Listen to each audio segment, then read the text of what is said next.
Hey there, Sharon Horne-Ellstrom here. Welcome to day 357 of our Be a Better You annual challenge. Today we are talking about and doing a confidence roundup. We've covered each of the rest of the 9 areas of the life framework: physical, mental, emotional, spiritual, financial, relationships, contribution, communication, and today we're going to cover confidence. What I mean by a roundup is we're simply asking ourselves 4 questions as we're closing out this year and our experience, focusing in on and actually paying attention to certain areas and aspects of our life that I would contend that the vast majority of us totally ignore. And I think confidence is often one of these. We just go through our lives and through the daily motions without ever thinking about, number 1, being self-aware, number 2, thinking about the impact we have on other people. And one of the best ways to positively impact other people, our kids, our coworkers, people we're in organizations and committees with, is by setting a good example. And by being confident, believing in ourselves, being true to our word, doing what we say we're going to do, treating people with kindness, all of those things enhance and build our confidence and set a great example for other people.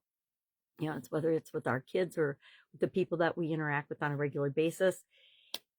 We can't expect people to do things that we're not doing. If we behave in a certain way, chances are they're going to behave in that way, positive and negative. So I say let's do as many positive things as we can to influence them, as so that everybody becomes better and the world becomes a better place. So what does the roundup entail? We've covered it 8 times before, but if you're just joining me, let's go through it. Number 1, what wins did you have with respect to the area of confidence in this past year, 2025? Did you make your first video? Did you do a presentation? Did you reach out and call somebody? Did you do something that stretched your comfort zone? Because that in and of itself is how we increase our confidence. Nothing happens in our comfort zone except to keep us the same exact way that we are right now. So if you're perfectly happy with how you are, you're living a joyful, fulfilled, all the good things life, then just keep doing what you're doing. But if you're not, if there's one area of your life that you feel like you'd like to see some improvement in, the way to do that is to step out of your comfort zone. And it takes confidence and courage and bravery to step out of our comfort zone, right? Our subconscious and everything about us as human beings is designed to keep us safe and to keep us basically in the same loop. Even if it's a negative, bad situation or loop, we will stay in that situation because we're more afraid of something new and changing than we are of the bad situation that we find ourselves in.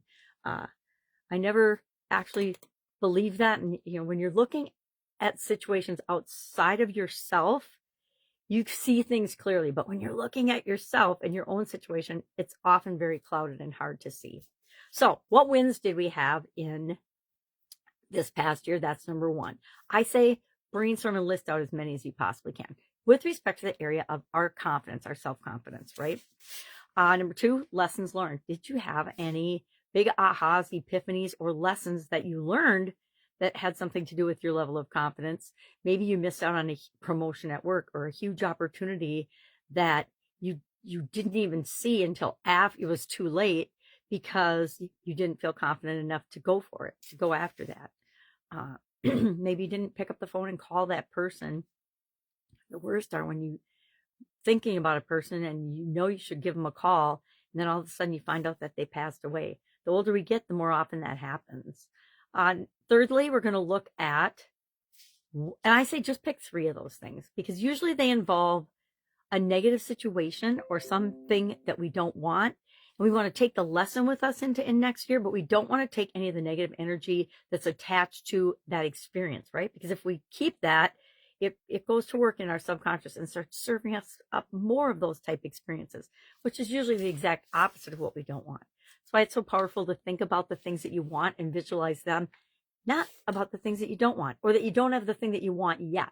That's the fastest way to prevent yourself from getting the things that you want, is by focusing on that you don't have it yet, right? Or that you don't have it. So the third thing we're going to look at as part of our confidence roundup is, what is your biggest confidence challenge still at the end of this year? Because we want to make sure we deal with that either before the end of the year or the beginning of next year, so that we don't take that with us throughout the whole year next year and struggle. And then finally, 3 things about your confidence that maybe it's a habit, Maybe it's uh, a ritual or routine or something that you're thinking about starting or doing that will enhance your confidence. Maybe it's lose 10 pounds. I mean, whatever it is for you, what are 3 things that you want to take from this year into next year to make next year the best possible year it can be for you? So we're going to write all those things down. Why? Because writing them down makes them real. And I did forget to share at the beginning of each year, I rate each area of the life framework, the 9-part life framework, on a scale of 1 to 10. Why? Because it takes something that's really, really subjective. My opinion of how I'm doing in a different area and aspects of my life is entirely subjective. So how do I make that more objective and easy to measure and see how am I doing by the end of the year? So I rated it a 5+ at the beginning of the year, and I rated it an 8 about a week or two ago when I did this exercise again. Now that shows me that I've had massive improvement in my own level of self-confidence, right? And it's interesting. I prioritize this. And then the other thing I do is I prioritize these 9 life framework areas on a scale of 1 to 9. 1 is the most important, 1, 2, 3, etc., up to 9. And I rated this one, or prioritized this one, a 6 at the beginning of the year and a 6 at the end of the year. So I feel pretty confident in that rating that I had massive improvement, but I'm rating it the same priority because I want to keep it in mind, but it's definitely not one of my top 3. So that's what we're doing today. I also have been pulling a card out of the relationship deck and grabbing a saying and some affirmations out of Louise Hay's Power Thoughts, and I always forget to share it. So I'm going to do it right now, right along with you. I'm going to pull a card. We'll see what it is. That's always interesting when you do it with an audience. You never know what's going to show up. And usually a card like this one will pop out as, hey, this is what you need to see today, which I find fascinating that works. I mean, how does the universe know? Or is it like horoscopes? It's so general that you can always find something that you can relate to in it. What do you got today? Let's see if it's a duplicate. That would be funny. I intend to co-create from my place of positive attraction, meaning I'm focusing on what I want today. I'm not focusing on what I don't have or I don't want. So I'm not going to read the back. Too tiny. Let's see what Louise Hay has to say. Again, I just span through it and pick a page. I am at peace with the elements of nature. There is no good or bad weather. I can choose my individual reaction to it. Oh, so true. And the other one is, I stand in truth and live. That doesn't even make sense. I stand in truth and live and move in joy. Oh, and live and move in joy. I stand in truth. I stand in truth. Boy, and live and move in joy. Boy, that was a hard one. That will probably not be one that I adopt for the long term if I can't even read it. All right. Any questions? Any help with this? Any rub points or friction points that you're like, I cannot think of any wins I had last year in the area of confidence? Ouch. That tells you your biggest challenge right there, doesn't it? Or I had all these things happen that chipped me and knocked me down confidence-wise, and I didn't learn the lesson from them. So there's your biggest challenge. Go back, look at those situations.